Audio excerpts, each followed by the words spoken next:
এটা ছিল কাছারি বাড়ি ছোট তরফের।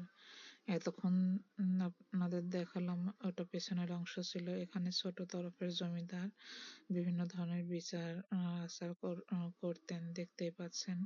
প্রাসাদটা এখন ভঙ্গুর প্রায়। এখানে লেখাই ছিল এখানে ঢোকা নিষেধ, কারণ যখন তখন এই বিল্ডিংটা ধসে পড়তে পারে। উপরের অবস্থাটা দেখতে পাচ্ছেন। তারপর রিস্ক নিয়ে আপনাদের দেখানোর জন্য শুধুমাত্র ভেতরে আসি। এর পাশ দিয়ে বয়ে চলছিল সেই বড় পুকুরটা, দেখতেই পাচ্ছেন, বিশাল লম্বা পুকুর।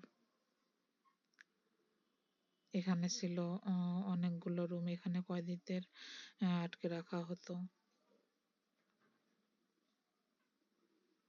এখানে আসলে দেখলে আপনারা বুঝতে পারবেন এই রুমগুলোর ভেতরে ঢুকলে এখনো গাটা ছমছম করে ওঠে, ভয় কেন জানি। প্রত্যেকটা রুম দেখা শেষে পাশের রুমে আসি। এটা ছিল কারাগার। এখানে এখনো তখনকার সময়ের গ্রিল দেওয়া ছিল। এখানে ঢুকতে বারণ করা ছিল, তারপরেও শুধুমাত্র ভিডিও করার কারণে আমি ভেতরে রিস্ক নিয়ে ভেতরে ঢুকি।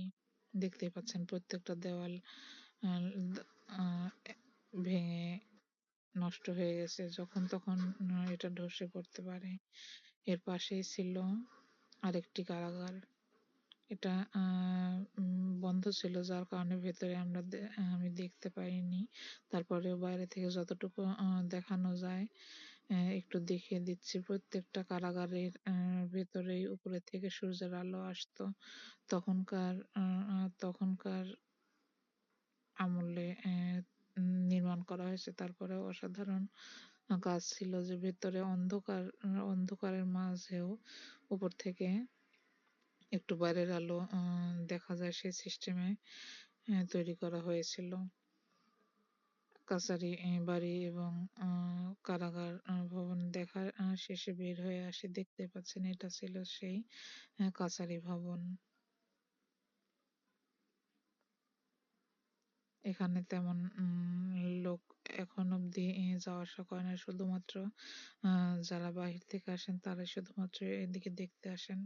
এখানে ঘোরাফেরা শেষে বের হয়ে আসি আমি আরেক রাস্তা দিয়ে এগিয়ে যাচ্ছিলাম।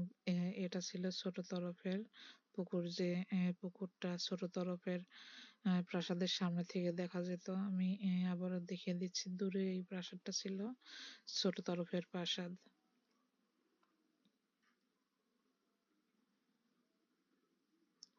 এবং এখান ছোট তরফের কাছারি ভবনের এপাশ থেকে বের হয়ে আসি। কাছারি ভবন পার হয়েছিল এখানে ছোটখাটো চটপটি হাউস।